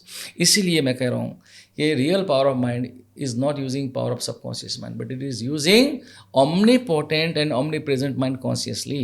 मन की शक्ति का सही उपयोग सो कॉल्ड अवचेतन मन या सबकॉन्शियस माइंड नहीं है, पर पूरे ब्रह्मांड में व्याप्त मन जो कि कलेक्टिव कॉन्शियसनेस का पार्ट है, उसकी पूरी शक्ति को जागृत रूप से उपयोग करना 2 तरीके से, expanded consciousness and extended consciousness. नया concept. Okay, conscious subconscious, I think बहुत सारे लोग, मैं भी थोड़ा सा वो हो गई हूँ। मैं आपको बताऊँ, मैं ना बहुत थोड़ा करेक्शन सा, की जरूरत है क्योंकि हाँ लोग एग्जैक्टली, इसमें गुमराह हो रहे हैं। इतना दिमाग में चीजें भरी हुई हैं, एकदम नया चीज, तो कॉन्शियस सबकॉन्शियस माइंड की चीजों को लेकर के इंसान तो कंफ्यूज हो ही जाएगा, क्योंकि इतना सारा, मैं खुद हूँ, मैं खुद इस चीज़ को, क्योंकि मैंने इतने पॉडकास्ट किए हैं, उसमें चीज़ें मैंने भी समझी हैं, बहुत सारी चीज़ें। अच्छा, तो ये जो हमारे जो ट्रॉमास होते हैं, जो हमारे बिलीव्स होते हैं, तो ये हमारे कौन से माइंड में स्टोर होते हैं? देखो, you can not divide mind. जैसे पूरे ब्रह्मांड में जो स्पेस है उसको आप कंपार्टमेंटलाइज कर सकते हैं? नहीं है ना। पूरे ब्रह्मांड में जो स्पेस है, उसी स्पेस का कुछ हिस्सा इस कमरे में है। हाँ, ठीक है। अब देखिए, इस कमरे में जो स्पेस है उसको आप क्या बोलोगे? अवकाश। अवकाश। नहीं, इस कमरे में ज़्यादा अवकाश नहीं है, बहुत सारी चीज़ें, जगह नहीं है। ओके, Space हाँ नहीं हाँ है। हाँ हाँ लेकिन इस कमरे के बाहर जो है ऊपर, उसको आकाश है। हाँ। तो जो पूरे ब्रह्मांड में जो स्पेस है, उस स्पेस का जो हिस्सा थोड़ा सा 4 हिस्सा दीवारी के अंदर, यहाँ है। हाँ, पूरे ब्रह्मांड में जो स्पेस है, उस स्पेस का जो हिस्सा 4 दीवारी के भीतर, यानी कि टाइम एंड स्पेस के अंदर कन्फाइंड है, उसको हम अवकाश कहते हैं। लेकिन उस 4 दीवारी के बाहर जो है, उसको हम आकाश कहते हैं। तो ये पूरे ब्रह्मांड की जानकारी, सजीव निर्जीव सभी की, पास्ट प्रेजेंट फ्यूचर सभी की जानकारी स्पेस में, यानी कि आकाश में है, और इसको कहते हैं आकाशिक रिकॉर्ड्स। और इंसान अपनी चेतना की शक्ति से एक्सपांडेड कॉन्शियसनेस और एक्सटेंडेड कॉन्शियसनेस के जरिए उस आकाशिक रिकॉर्ड्स को एक्सेस कर सकता है, डिकोड कर सकता है, क्योंकि ये जानकारी शब्दों की भाषा में नहीं है, फ्रीक्वेंसी की भाषा में है। ये फ्रीक्वेंसी, राइट। ओके, देवांग जी, मैं आपसे जानना चाहती हूँ, आप मतलब ये जो टाइम ट्रैवल की बात आप करते हैं, और जो आप फोटो से देख करके आप उसके बारे, पास्ट प्रेजेंट फ्यूचर के बारे में भी आप जान लेते हैं, इसको अगर एक आम इंसान, मैं आम इंसान ही बोलूँगी, चलिए, एक इंसान सीखना चाहता है, तो वो कैसे सीख सकता है? उसको अपनी कौन सी साइकिक पावर को डेवलप करना होगा, अपने कॉन्शियस माइंड को कैसे उसे कमांड देनी होगी, कैसे? क्योंकि हम लोग तो बाकी सारी चीज़ों में इतना इन्वॉल्व है ना, तो हम लोगों का तो कॉन्शियस माइंड, सबकॉन्शियस माइंड सब वैसे लेवल पे है, आप लोगों के लेवल पे तो नहीं है। लेकिन अगर कोई आप जैसा बनना चाहता है या सीखना चाहता है, तो वो कैसे कर सकता है? इसे सिखाने के लिए हमारा एक बेहतरीन कोर्स है, ओके, जिसका नाम है टाइम ट्रैवल। ठीक है। तो आई थिंक वो कोर्स करने से वो सीख सकते हैं और अपने अंदर ये डेवलप कर सकते हैं इस पावर। हमारे अलग अलग कोर्सेज हैं। जैसे टाइम ट्रैवल सीखने से पहले भी हमारा कोर्स है साइकिक मास्टरी। जैसे लेवल है ना, जैसे आप सीधा PhD नहीं कर सकते, आपको पहले स्कूल में जाना पड़ेगा, फिर कॉलेज में, लाइक दैट। सो उसके लेवल्स हैं। तो साइकिक मास्टरी है। हैप्पी लाइफ के नाम से एक ऐप है, लर्निंग ऐप है, उस पर ये सारे कोर्सेज होते हैं, अपलोड होते हैं। और हमारे यूट्यूब चैनल्स भी हैं। यूट्यूब चैनल पे भी हम कुछ इस तरह के जो नॉलेजेबल वीडियोस अपलोड करते हैं, फ्री कोर्सेज भी हैं। और हमारे कोर्सेज हैं, जैसे दिव्यदर्शी आकाशिक रिकॉर्ड्स के नाम से कोर्स है, जो हम लोगों को बहुत ही किफ़ायती दामों में, बिल्कुल अफोर्डेबल प्राइस में, 999 रुपये में हम ये लोगों को एक कोर्स देते हैं कि आपके जीवन में अगर कोई समस्या है, तो आपको अपनी समस्याओं के समाधान के लिए किसी और जगह भटकने की ज़रूरत नहीं है। इस कोर्स में सिखाई गई मेथड्स के जरिए आप खुद उस डिवाइन गाइडेंस, जो कि ओमनीपोटेंट, ओमनीप्रेजेंट कलेक्टिव कॉन्शियसनेस में, माइंड में पड़ी है, उस फ्रीक्वेंसी को आप खुद डिकोड करना सीख सकते हैं। ओके, सर, जैसे हम लोग PNRP की बात कर रहे हैं, अब इसमें बात आती है कि जैसे हमारे कई इमोशनल ट्रॉमास होते हैं, इमोशनल बैगेजेस होते हैं, कई बिलीव्स होते हैं, तो जो हमें बार बार याद आते हैं, तो हम लोग हर्ट होते हैं, दुख होते हैं, पेन में होते हैं। तो PNRP उसमें कैसे रोल निभाता है, और मैं कैसे उसे समझ सकती हूँ, या मैं घर बैठे बैठे उसको कैसे सॉर्ट कर सकती हूँ? बिल्कुल। देखिए, आपको जब भी कोई घटना याद आती है, हाँ, पुरानी ना, कोई भी पास्ट की, हाँ हाँ, तो उस पुरानी घटना को आपने अपनी 5 फिजिकल सेंसेस से अपने दिमाग में स्टोर किया है, अनुभव किया है। हाँ, बिल्कुल। तो उस 5 फिजिकल सेंसेस का एक स्ट्रक्चर है, एक I would say cinematic quality, आपने देखा तो कैसे देखा, कितना सुना। कुछ लोग ज़्यादा सेंसिटिव होते हैं ऑडिटरी, तो ज़्यादा सुनते हैं, ओके, जिसको एनएलपी में VAK बोलते हैं, विजुअल ऑडिटरी कैनेस्थेटिक बोलते हैं। पर यही जो आप अनुभव करते हैं उसको आपका ब्रेन जो है वो संवेदनाओं को आपकी नर्वस सिस्टम के थ्रू कम्युनिकेट करता है बॉडी में। जैसे आपको कोई पुरानी घटना याद आ गई जो बहुत, जिसमें आपने दुख अनुभव किया था, वैसा याद आ गई तो तुरंत आपके गले के अंदर गला चौक हो जाता है। बात पैरों करते की- करते हाँ, करते हाँ, करते गला हाँ, चौक वो हो जाता है, एकदम। पैरों के काफ मसल्स टाइट हो जाते हैं, पेट में कई लोगों को जैसे ना IBS इरिटेबल बाउल सिंड्रोम होता है। तो बेसिकली आपका ब्रेन कम्युनिकेट करता है न्यूरल पाथवेज के जरिए, वो इलेक्ट्रोकेमिकल इम्पल्सिस ट्रैवल करते हैं बॉडी में। PNRP क्या है? Psycho neuro repatterning. इस न्यूरल पाथवे को रिवर्स कर देता है। तो PNRP में कुछ ऐसी एक्सरसाइजेस हैं, मेथड्स हैं, टेक्निक्स हैं, जहाँ पर आपको सिखाया जाता है कि how you can take control on this pattern, conscious control. आपका ब्रेन है, उसमें एक पोर्शन है जिसको आप कहेंगे थैलेमस। थैलेमस है, that is the emotional centre of your brain. तो उसके ऊपर you put your conscious awareness. जैसे मैंने कहा, PNRP is a science of energy and consciousness. तो taking control on the way your body feels energy through your consciousness. तो इतना intention, attention, awareness, इस 3 चीज़ों को याद रखिए। इंटेंशन, अटेंशन, अवेयरनेस, तीनों पे कंट्रोल लेके आप अपनी चेतना की शक्ति के जरिए खुद ही अपने बॉडी के भीतर कंट्रोल देते हैं। ओके सर, इसको मैं थोड़ा एग्जांपल के उससे समझना चाहूँगी। फॉर एग्जांपल मान लीजिए कि किसी बच्चे के साथ बचपन में हरेसमेंट हुआ है, ठीक है। अभी उसे जब भी वो याद करता है या करती है तो उसको वो चीज़, वो जैसे आपने कहा ना, चौक हो जाता है, मसल्स टाइट हो जाती हैं, ठीक है, वो बोल नहीं पाता है या वो उसे याद नहीं करना चाहता है, याद करेगा तो वो एक शिवरिंग होती है बॉडी में, राइट। तो ऐसे बहुत बहुत सिम्टम्स हम देख सकते हैं बॉडी में जो चेंज होते हैं। अब मान लीजिए उसके साथ ऐसी चीज़ें हो रही हैं और वो बार बार जब भी कुछ चीज़ ऐसी हो तो वो उसका वो चीज़ ट्रिगर हो जाती है। अब मुझे इसे कंट्रोल करना है या मुझे इस चीज़ को परमानेंटली अपनी मेमोरी से डिलीट करना है, तो मेरा क्या प्रोसेस होना चाहिए, वो प्रोसीजर बताइए। अब मैं क्या करूं? जैसे आप अभी कुछ ही आप अपने जीवन की किसी घटना को याद करिए, जिससे आप याद करोगे तो आपको तकलीफ होगी। अभी राइट नाउ आपको अभी दिखाता हूँ, मैं आपको एक्सपीरियंस कराता हूँ, कोशिश करूँगा, ठीक है। बचपन क्योंकि में, यहाँ पे आपका इन्वॉल्वमेंट भी इतना ही ज़रूरी है, क्योंकि इस कंट्रोल एनवायरनमेंट में आप, तो फिर भी मैं कोशिश करता हूँ। ठीक है। सब एक्सपेरिमेंट मेरे ऊपर ही करते हैं। मैं तो एक्सपेरिमेंट बन के मुझे लगा मैं परफेक्ट बन जाऊंगी। आपने अपने लाइफ की कोई ऐसी घटना को याद करो कि जिससे याद करके आपको तकलीफ होती है, दुख होता है या समथिंग। ठीक है, मुझे कहने की ज़रूरत नहीं है, हम जस्ट याद करिए। ठीक है। आँख बंद करके याद करो, जैसा आपको ठीक लगे, सामने ऐसे देख के याद कर, कोई दिक्कत नहीं। ठीक है, ठीक है। अब यहाँ देखिए, just think there is a black circle, okay, black circle है, and this black circle represents this memory, unpleasant memory. ठीक है, ठीक है, आपको ब्लैक सर्कल को देखना है। अब जहाँ मेरी उंगली घूमती है, आपको अपनी आंखें ऐसे घुमानी है, just move your eyes in the direction, close your eyes, okay. एक लंबी गहरी सांस लीजिए। अब अपने जीवन की किसी बहुत अच्छी प्लेजेंट घटना को याद करिए, जब we are on the top of the world, कुछ तो ऐसा हुआ होगा। क्या हुआ था? यूजिंग ऑल योर सेंसेस उसको याद करिए, क्या देखा था, क्या सुना था, क्या महसूस किया था, अच्छी, सबसे अच्छी घटना, okay. Open your eyes and look at this finger, और यहाँ पे एक वाइट कलर सर्कल इमेजिन करिए। This white circle represents this pleasant memory, right. अब जहाँ पर मेरी उंगली घूमती है, you have to move your eyes, close your eyes. Now see the white circle there, जहाँ पहले ब्लैक सर्कल था।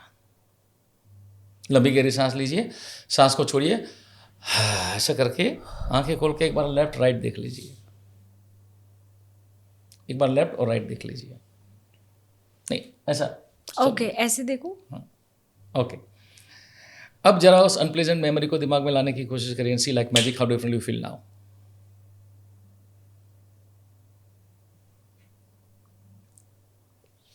गायब है, गायब है। ओके। नहीं, अब नहीं आ रही है याद। नहीं आएगी। अब याद नहीं आएगी। अब क्या होगा, जैसे ही बुरी घटना को याद करने की कोशिश करोगे वो अच्छी वाली डोमिनेट, अच्छी वाली सर्कल वो वाला याद आ रहा है। एग्जैक्टली। मैंने क्या किया अभी? कुछ भी नहीं, एक छोटी सी एक्सरसाइज कराई है बस। मैंने आपके जो ब्रेन जिस तरह से आपके बॉडी में कम्युनिकेट करता था, मैंने उसको नेचुरली नेगेटिव मतलब ब्लैक हम एसोसिएट करते हैं। एक बिलीफ आपके दिमाग में पड़ी है कि नेगेटिव मतलब ब्लैक, राइट? तो ये अनप्लेजेंट घटना नेगेटिव है, तो मैंने कहा एसोसिएट करते हैं ब्लैक सर्कल। फिर मतलब अच्छी वाली घटना वाइट सर्कल। तो the way your brain perceives black and white, मैंने उसको सुपर इम्पोज कर दिया। इससे आपका ब्रेन जो पुरानी वाली जो नेगेटिव घटना को कम्युनिकेट करता था न्यूरल पाथवे से, उस पाथवे को ही मैंने रिवर्स कर दिया। अब आपको वो घटना उस रूप में याद आएगी ही नहीं, आप चाहोगे तो भी नहीं। अच्छा, ये परमानेंट वाला हो गया है? परमानेंट वाला, परमानेंट। ओके। अच्छा, ये भी तरीका है, ये इसके लिए कोई एक्सपर्टी चाहिए या मैं बैठे बैठे भी कभी कभी कर सकती हूँ ऐसे? नहीं, एक देखिए आप कर सकते हैं। हाँ। चूँकि मुझे मालूम है अभी क्या होता है कि जो मेथड्स हैं उसके लिए थोड़ा एक्सपर्टीज चाहिए। जैसे आप आयुर्वेद डॉक्टर के पास जाते हैं तो वेदराज अलग अलग चुटकी पुड़िया बना के देता है। हाँ। इस तरह से जब आपने प्रॉब्लम बताते हैं ना तो इंस्टेंटली हम कुछ मेथड्स को डिज़ाइन कर देते हैं, क्योंकि मैं आपको ऑब्जर्व कर रहा हूँ आप कैसे दिमाग में अपने 5 सेंसेस के जरिए कैसे प्रोसेस करते हैं चीज़ों को। I could notice that. Okay, तो मुझे पता है कि कैसे I can reverse this pattern, और इसलिए पीएनआरपी को भी हम सिखाते हैं। उसका भी प्रैक्टिशनर मास्टर प्रैक्टिशनर लेवल के कोर्स है कि जहाँ हम तैयार करते हैं। हम तो चाहते हैं कि लोग ये सीखें पीएनआरपी, जो कि it is science beyond NLP. NLP is amazing science, लेकिन एनएलपी में जो है इंट्रापर्सनल और इंटरपर्सनल कम्युनिकेशन का ही जिक्र है, एंड देयर इज़ मेन जो है वो ट्रांसपर्सनल कम्युनिकेशन है। साइंटिफिकली ये प्रूव हो चुका है कि जब आपके दिमाग में कोई विचार आता है और आप जब उसको अपने विचार के रूप में अनुभव करते हैं, उसके 3 मिलीसेकंड पहले आपके दिमाग में ये विचार उत्पन्न हुआ था। मतलब जिसको आप अपना विचार मानते हो वो आपका विचार नहीं, it came from collective consciousness से आपके दिमाग ने इस विचार को पकड़ा, चाहे वो नेगेटिव हो चाहे वो पॉजिटिव, नेगेटिव हो या पॉजिटिव। यस। ओके सर, जैसे अभी हम लोग मैनिफेस्टेशन पे बात किए थे, हम लोगों ने सबकॉन्शियस माइंड पे भी बात की, अभी हम लोग पीएनआरपी पे बात कर रहे हैं। आपने मुझे बताया कि अगर आपके कोई इमोशनल ट्रॉमास है तो आप उसको ऐसे ठीक कर सकते हैं। अगर मेरी हेल्थ इशू कोई है किसी भी इंसान का, अब क्योंकि हर कोई झेल ही रहा है किसी ना किसी लेवल पे अपने हेल्थ इश्यूज़ के साथ, तो ये क्या पीएनआरपी आपके बॉडी पे भी वैसे भी काम करती है, हेल्थ पे भी? Yes. और ये हेल्थ पे अगर काम, फॉर एग्जांपल किसी को बहुत टाइम से डायबिटीज़ है या कोई कैंसर पेशेंट है या किसी का बीपी बहुत ज़्यादा रहता है अप एंड डाउन, तो क्या ये टेक्निक उस पर भी काम करेगी, और करेगी तो कैसे करेगी? जी देखिए, पीएनआरपी जो है मेडिकल ट्रीटमेंट का सब्स्टिट्यूट नहीं है। ओके। लेकिन पीएनआरपी मेडिकल ट्रीटमेंट को सपोर्ट करती है। जैसे मैं आपको एक सिंपल क्वेश्चन पूछता हूँ, आप मुझको देखकर मेरी एज का अंदाज़ा लगा गए हो। What do you think, how old I am? कम बोलूँ? नहीं, आपको जो भी 65, 65।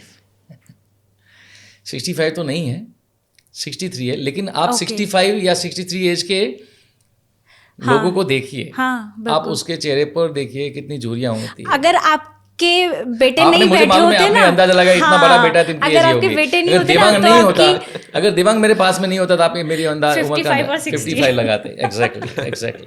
वो तो आपके बेटे, इसलिए मैंने अंदाजा लगा दिया। ठीक है, तो एग्जैक्टली तो पीएनआरपी जो है वो आपको सिखाता है कि how you can give command. क्योंकि जैसे मैंने आपको अभी नींबू का एक्सपीरियंस करवाया, आपके दिमाग ने एक्सेप्ट कर लिया कि नींबू खा रहे, दिमाग ने आदेश दे दिया, सलाइवा ग्लैंड को सेक्रेशन शुरू हो गया। तो what is ageing process?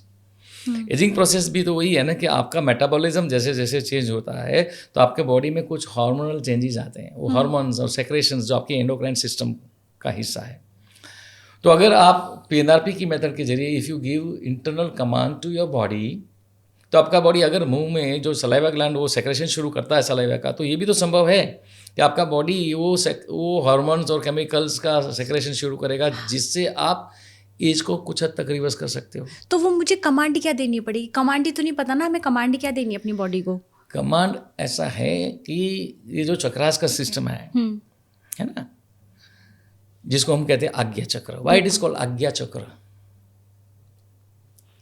Because this is the, ये आपका साइकिक कमांड सेंटर है एक्चुअली।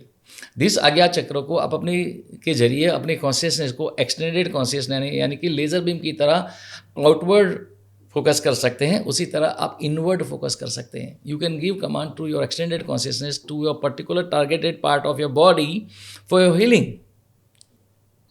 For healing. एंड इससे क्या होता है, अगर मान लीजिए किसी को, से for an example peptic ulcer है, जिसके लिए वो मेडिसिन ले रहा है, लेकिन अगर ये इसी मेडिसिन के साथ साथ अगर ये कमांड देता है तो वो हीलिंग फास्टर होगा। बिल्कुल। जो 20 दिन में हील होता वो हो सकता है 7 दिन में हो जाए। तो वो कमांड मतलब ये हो सकती है कि मैं ठीक हो रही हूँ इसे खाते के साथ ही। ये कमांड भी तो बहुत इंपॉर्टेंट है ना। कमांड मतलब क्या, मैं अपने थॉट्स को कैसे क्या बोलूँ अपने माइंड को। मान फॉर एग्जांपल मैंने दवाई ली है, अब मैं दवाई को क्या बोलूँ, क्या करे ये दवाई अपनी जगह पे, यू डिजायर्ड आउटकम क्या है आपकी, व्हाट आउटकम यू वांट, कि मैं ठीक हो जाऊँ। जैसे मैं आपको बताऊँ, रोज सुबह में एक PNRP की एक एक्सरसाइज करता हूँ। एक्सरसाइज वैसे लोगों के लिए बोला जाता है, वैसे एक साधना ही है, साधना की एक क्रिया है, जिसमें मेरा रोज एक स्टेटमेंट होता है एक एक्सरसाइज करने के बाद कि आई am the finite expression of infinite supreme consciousness experiencing infinite potential in this finite human form. Sir simple तरीके से बताइएगा इसको। I am the finite expression of infinite supreme consciousness, मैं परमात्मा की अपार असीम शक्ति का अंश हूँ। Experiencing infinite potential in this finite human form, परमात्मा की अपार शक्तियों का अनुभव करने के लिए इस मानव देह में अवतरित हुआ हूँ। ठीक है। I am the master of my body and my mind, every cell of my body is a power house. देखो अभी मैं बोल रहा हूँ खाली, लेकिन मैं भीतर क्या फील कर रहा हूँ मैं ही जानता हूँ। मतलब क्योंकि ये इतना डीप रूटेड है न्यूरल पाथवेज में कि जैसे ही मैं बोलता हूँ वो, क्योंकि मेरे दिमाग को ये आदत पड़ चुकी है, ये कमांड है, I am the master of my body and my mind, every cell of my body is a power house. तो ब्रेन फटाक से, जैसे मुंह में सलाइवा ग्लैंड सेक्रेशन शुरू हो गया था, जैसे मैं बोलता हूँ मेरे बॉडी के अंदर ब्रेन तुरंत वो ऊर्जा का संचार, वो हार्मोन्स, वो केमिकल का संचार शुरू कर देता है to make me feel every cell of my body feel powerful. Okay. So it is basically science of training your neural pathways to behave at your command and function at your command. Okay. जैसे हमने अभी health की बात की है, मैंने ना of camera मैं किसी से बात कर रही थी, वो आपके बारे में कह रहे थे कि ये आपकी शक्ल देख करके ही आपके चीज़ों के बारे में बता सकते हैं। और हाँ, फेस रीडिंग, आपके पास साइकिक पावर्स ऐसी हैं कि आप शक्ल देख करके उसका पास्ट प्रेजेंट फ्यूचर बता सकते हैं। तो ये PNRP से ही है या फिर इसके अलावा भी आपने कुछ और अलग से कोई आध्यात्मिक साधना की हुई है? बेसिकली ऊर्जा और चेतना का विज्ञान है। देखिए इस पृथ्वी पर करीब 800 करोड़ इंसानों की, ह्यूमन बींग्स की आबादी है ना। आप देखोगे कि 800 करोड़ की आबादी है, लेकिन सब इंसानों का चेहरा अलग अलग है। आपको मिलेगा कोई रिजेंबलिंग फेस मिलेगा, हाँ इनके जैसा ही दिखता है, या जुड़वा भाई है तो बिल्कुल शक्लें मिलती है। तो इंसान का चेहरे का आकार होता है, किसी का लंबा है, किसी का गोल है, किसी का ट्रायंगुलर है। तो वो चेहरे का आकार जो है उसका सीधा रेलेवेंस है एलिमेंटल एनर्जी के साथ में, भूमि वायु जल अग्नि आकाश अग्नि, है ना। जैसे आपका फेस है, ये लंबा ओवल फेस है, तो ये ओवल आपका जो है इसको metal face. Okay. Metal face वालों की खासियत क्या है? दे आर वेरी डिटरमिन्ड, बड़े ऑटोक्रेट होते हैं, अपने मन की करते हैं, किसी की सुनेंगे नहीं। मेरी पोल पट्टी खुल रही है। हाँ सर बोलिए। नहीं ये सत्य है, ये उसमें कोई आप उसमें नकार सकती ही नहीं है ना। मतलब हर ओवल शेप वाले ऐसे ही होंगे ऐसा? I am not saying her Oval shape, उसके अलग अलग कॉम्बिनेशंस हैं। अच्छा, मतलब और भी फैक्टर्स होंगे जो आप, जिससे आपका नोज है, जैसे नाक आपकी है, दैट्स शोज कि आप अच्छी वेल्थ इकट्ठा करेंगे जीवन में, आपके पास अच्छा वेल्थ होगा। चलिए तो बहुत अच्छा, 2026 के लिए भी नया। और क्या है सर? दूसरा कि आपकी जो ओल्ड एज है, ओल्ड एज भी रीजनेबली अच्छी होगी, लेकिन आफ्टर द एज ऑफ 63 64, अभी आपकी एज क्या है मैं नहीं पूछूंगा, नॉर्मली पूछनी नहीं चाहिए किसी महिला को अपनी एज, लेकिन पूछ सकते हैं, लेकिन हाँ रहने दीजिए। हाँ, एज में थोड़ा आपको, ओल्ड एज में थोड़ा ऐसा लगेगा कि आई एम लोनली। वजह चाहे जो भी हो सकता है, हो सकता है आपके परिवार के जो बच्चे वगैरह हो कहीं और दूसरे नहीं, देश सही, में। मैं अनमैरिड हूँ। एग्जाम्पल दे रहा हूँ, जस्ट एग्जाम्पल दे रहा हूँ। मैंने क्या कहा, मुझे तो नहीं मालूम था लोनली। मैंने बोला ओल्ड एज में आप अपने आप को लोनली फील करेंगे, है ना। अभी आपने शादी, क्या एज है मुझे नहीं मालूम है, शादी कब करेंगी वो अलग बात है, हम बता सकते हैं कब करेंगे, कैसे व्यक्ति से करेंगी। जब आपका टाइम ट्रैवल सेशन करेंगे तो हम आपको बता सकते हैं, आपका अगर आपको शादी करनी भी है तो आपका कैसे व्यक्ति से करनी चाहिए। ओके, जो मेरे लिए सही होगा। आपके ये हम optimum लोग पॉडकास्ट के बाद डिस्कस करेंगे।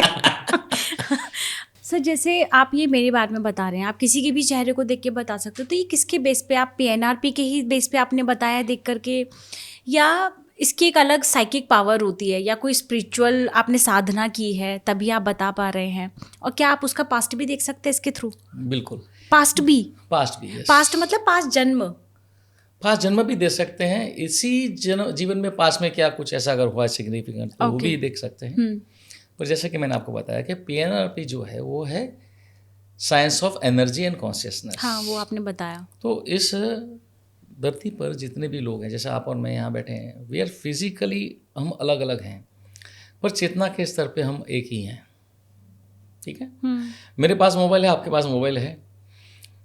अगर मैं आपके मोबाइल पर ब्लूटूथ के जरिए कुछ फाइल भेजता हूँ, ऑडियो वीडियो कुछ भी, तो आपके मोबाइल पर तुरंत नोटिफिकेशन आएगा और आपको एक्सेप्ट करना पड़ेगा, तो वो फाइल आपके मोबाइल में आ जाएगी। सिमिलरली हमारा बॉडी भी, जो हमारी कॉन्शियसनेस उसी थीम पर काम करती है, उसी साइंस पर काम करती है। हम सभी एक दूसरे के साथ में चेतना के स्तर पर जुड़े हैं। जब मैं मेरी चेतना को आपकी चेतना से मर्ज कर लेता हूँ, या आप मेरी चेतना के साथ अपनी चेतना को मर्ज कर लेते हैं, तो मेरी चेतना में जो भी फ्रीक्वेंसी के रूप में जो भी जानकारी पड़ी है वो आपके ब्रेन एक्सेप्ट, उसको ग्रास्प कर सकता है। वो भी लेकिन तभी जब मैं आपकी फ्रीक्वेंसी से मैच कर रही होंगी, या मैं आप नहीं भी कर रहे तो मैं कर सकता हूँ। ओके, जब आप सीख लोगे तो आप भी कर सकते हो। जैसे फॉर एन एग्जांपल मैं आपको एक सिंपल पूछता हूँ, जैसे अभी आप सांस ले रही हैं, अगर मैं पूछूं कि आप कौन सी नासिका से सांस ले रही हैं, जैसे कभी राइट चलती, कभी लेफ्ट चलती, कभी दोनों चलती है, तो अभी बताइए जरा कि कौन सी नोस्ट्रिल से सांस राइट से चल रही है, ठीक है। एक बार फिर चेक करिए। मैं कंफ्यूज हो जाऊंगी। अब तसल्ली कर लीजिए, राइट चल रही, ठीक है, ओके।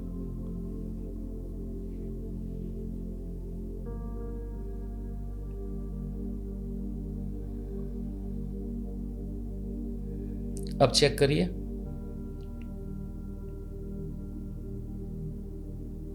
अब चेक करिए एक बार और। अब या दोनों चल रही होंगी या लेफ्ट हो गई? दोनों चल रही हैं अभी, दोनों हो गई, ठीक है ना। अभी 1 मिनट और, कुछ सेकंड, 1 मिनट भी नहीं।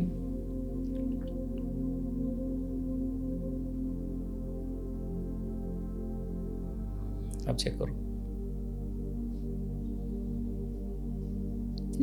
लेफ्ट हो गई। आप क्या जादू कर रहे हैं बैठे बैठे? हाँ, कैसे? बस यही है सीक्रेट, कि जब आप अपनी चेतना की शक्ति से सामने बैठे इंसान के स्वर को बदलो, इसको स्वर बोलते हैं, तो चेतना एक हो जाती है। बस ये जब हो गया तो मैं आपके बारे में जो भी जानना चाहूँ जा सकता हूँ। आप अगर सीख लो तो आप भी कर सकते हो। ये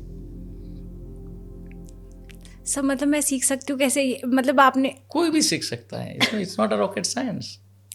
ओके, कितना टाइम लगता है इसे सीखने में, आपकी जैसी विद्या तक पहुंचने में? देखिए, मैं तो इस फील्ड में 30 से भी अधिक साल से हूँ, लेकिन देखो इसका जवाब ऐसा है कि अगर आप वायलिन सीखने जाते हैं और अपने मास्टर से पूछते हैं कितने समय में सीख जाऊंगा, तो सीखने का तो भाई आप 10 दिन में सीख जाओगे, लेकिन उसकी मास्टरी कई वर्षों की साधना से आएगा। तो सर, इसका जो स्ट्रक्चर है, मॉडलिटी है, आपको हमारे कोर्स में सिखा दिया जाता है, बट देन उसके बाद में you have to use it.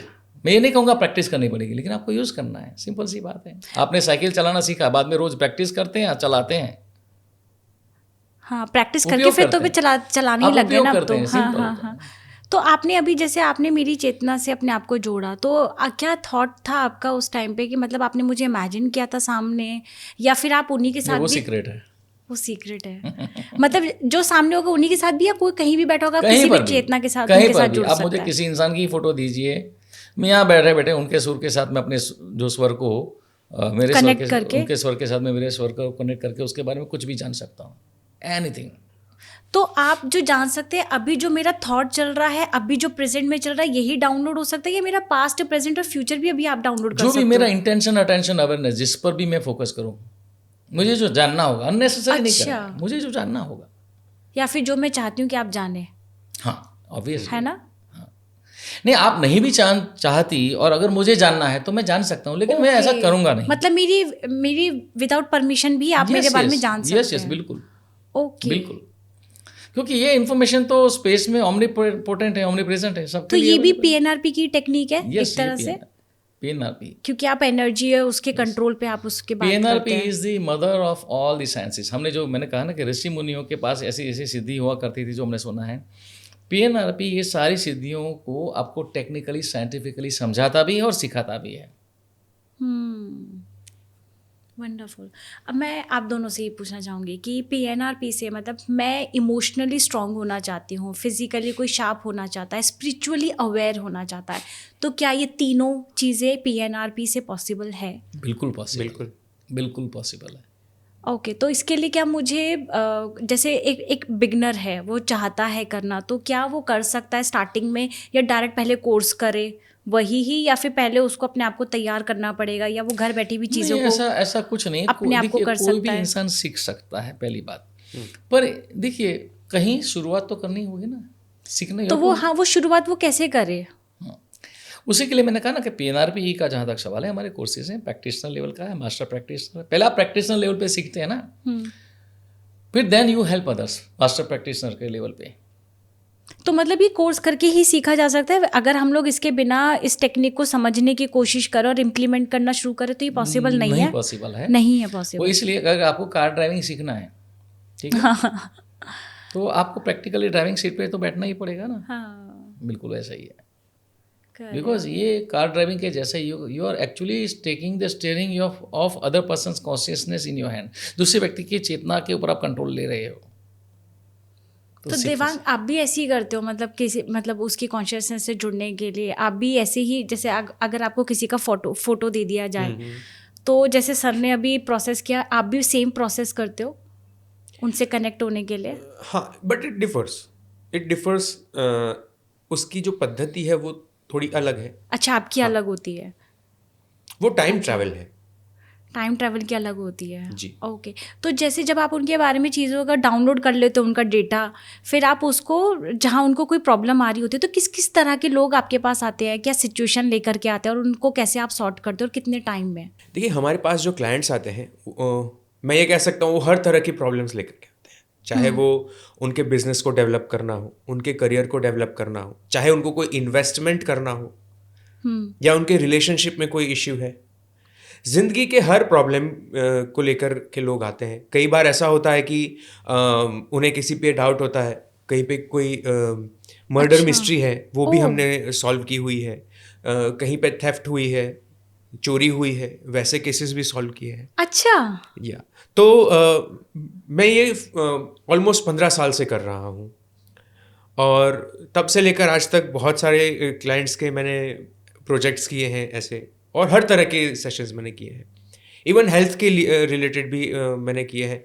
जैसे एक सर्जन है, उनको पार्किंसंस, उनको हेल्थ का प्रॉब्लम था। तो वो बेसिकली उनका प्रॉब्लम ये था कि वो चल फिर नहीं पाते थे, और नॉर्मली भी थोड़ा, नॉट इवन नॉर्मली तो नहीं कर पाते थे, लेकिन अगर उनको थोड़ा भी बॉडी मूवमेंट करना है ना, तो उनको बहुत सारी दवाइयाँ लेनी पड़ती थी मॉर्निंग में। वो लेने के बाद वो अपने हाथ पैर को ऐसे ऐसे करके वो थोड़ा चल पाएंगे। और फिर उनका टाइम ट्रैवल सेशन किया हमने। जब उनका टाइम ट्रैवल सेशन किया तो हमने ये देखा कि क्या करने से इनकी जो हेल्थ है वो ऑप्टिमाइज हो जाएगी, बेहतर हो जाएगी। तो हमें ये पता चला कि उनकी हेल्थ को ट्रांसफॉर्म करने के लिए हमें उनका एक ऑपरेशन करना होगा। मतलब ऑब्वियसली उनकी कोई सर्जरी होगी, सर्जरी होगी, और ये सर्जरी ऐसी होगी कि उनके हेड में 2 रॉड्स इंसर्ट किए जाएंगे जो कि किसी इलेक्ट्रॉनिक मशीन से कनेक्टेड है, जो मशीन जो है वो उनके ब्रेन में सिग्नल्स भेजेंगी। ओके। और फिर एग्जैक्टली उन्होंने जब डॉक्टर को कंसल्ट किया तो डॉक्टर ने उनको बताया कि ऐसी ही सर्जरी की जो मेथड है वो डिस्कवर हुई है, एक नई खोज हुई है, डेवलप की गई है।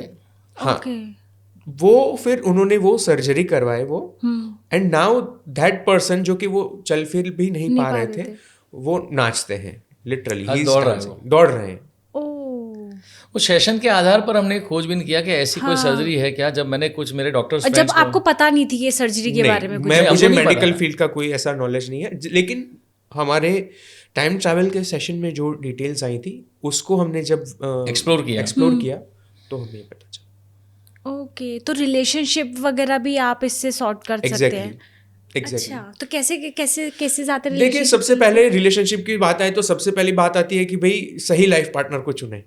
हाँ, तो हम ये बता सकते हैं कि कैसे लाइफ पार्टनर को आप चुन सकते हैं, आपके लिए क्या सही रहेगा, कैसा लाइफ पार्टनर सही रहेगा, वो व्यक्ति है, उसका फील्ड ऑफ वर्क क्या है, वो कहाँ पे रहता है, तो सारी आप जान लेते हैं उनका फ्यूचर कि ये होने वाला है, या फिर अगर मान लीजिए वो पार्टनर उनके लिए सही नहीं है, इन फ्यूचर उनके लिए पार्टनर वो सही नहीं रहा, तो क्या वो भी बता सकते हैं कि इनसे आप शादी मत करो? जी, ऐसा हुआ है कि एक लेडी थी जिनकी मतलब काफ़ी एज 38 इयर्स उनकी हो गई थी, शादी नहीं हुई थी। तो जब हमने उनका टाइम ट्रैवल सेशन किया था तो हमने बोला कि आपकी शादी लेट होने वाली है, 41 की एज में होगी, एंड शादी जिससे होगी वो व्यक्ति ऑप्टिमम लाइफ में जो आपके लिए है वो शायद टेक्सटाइल का बिजनेस करता है। तो उन्होंने बोला कि भाई ये तो बहुत लेट हो जाएगा, हमारा तो सोशल प्रेशर इतना है कि हाउ टू, मतलब नहीं तो दिक्कत हो जाएगी। तो देन उन्होंने मैट्रिमोनियल साइट से किसी लड़के को ढूंढा एंड मिले दोनों, तो उन्होंने ऑलमोस्ट तय कर लिया। तो मुझे बताया कि भाई हमने तो, मैं मिली हूँ इस लड़के को और मुझे सब सही लगा है। तो हमने उनको बताया कि इनसे शादी करोगे तो क्या, बोले क्या होगा अगर मैं करूँ तो हमने बताया था कि भाई एक ऐसा होगा कि 1 साल के भीतर ही आप सेपरेशन हो जाएगा और ऐसा इश्यूज आएंगे। But she married because of social pressure. Exactly जैसे बोला था वैसा ही हुआ। ऐसे तो बहुत सारे केसेस हैं कि बोला था कि भाई आपको ये करना चाहिए, ये नहीं करना चाहिए। तो ये सारी चीज़ें जो पॉसिबल हो पाती हैं वो PNRP के थ्रू, और जो कि आप टाइम ट्रैवल किया आपने इतने टाइम से, आप 15 साल से आप करते आ रहे हैं। बहुत बहुत अच्छा लगता है जब ना ऐसे आप जैसे लोग जो है कंट्रीब्यूशन देते हैं सोसाइटी को, एंड इस लेवल पे देते हैं कि लोगों की लाइफ चेंज हो रही है, उनकी प्रॉब्लम सॉर्ट हो रही है। और बहुत कुछ जानने और समझने के लिए मिला सर मुझे इस पॉडकास्ट में। आई थिंक हमारी ऑडियंस भी बहुत खुश होगी, कुछ नया जानने के लिए मिला उनको, और नया कॉन्सेप्ट। हाँ जी। मैं समझता हूँ कि आज तक अक्सर ज़्यादातर पॉडकास्ट में होता है सबकॉन्शियस माइंड, रीप्रोग्रामिंग और ये मैनिफेस्टेशन को लेके। मैं उम्मीद करता हूँ आपके दर्शकों को भी आज सही एक लॉजिकल अंडरस्टैंडिंग मिली होगी। जी बिल्कुल सर, बिल्कुल। इसमें तो कोई दो राय ही नहीं है कि ना मिला होगा, ये तो कोई कॉन्सेप्ट ही नहीं है इसका, तो डेफिनेटली मिला है। और बहुत बहुत धन्यवाद आप दोनों का कि आप अपना टाइम निकाल के यहाँ पर आए, आप गुजरात से यहाँ आए हैं, एंड आपको क्लाइमेट का भी यहाँ पे बहुत इशू हो रहा है, जैसे हम लोग ऑफलाइन भी बात कर रहे थे। तो फिर भी आप इस समय पे आप यहाँ आए हैं, आप हमारे दर्शकों के साथ जुड़े हैं, इतनी वंडरफुल आपने इन्फॉर्मेशन उनको दी है, नॉलेज दी है, उसके लिए आपका बहुत बहुत शुक्रिया, दिल से शुक्रिया। Thank you so much. और मैं अपनी ऑडियंस को कहना चाहूँगी, अगर आप पार्ट 2 चाहते हो तो मुझे कमेंट सेक्शन करके ज़रूर बताइएगा, और आपको इस पॉडकास्ट का सबसे बेस्ट पार्ट कौन सा लगा मुझे कमेंट करके ज़रूर बताइएगा। थैंक यू सो मच हमारे साथ जुड़ने के लिए। Thank you so much sir, thank you.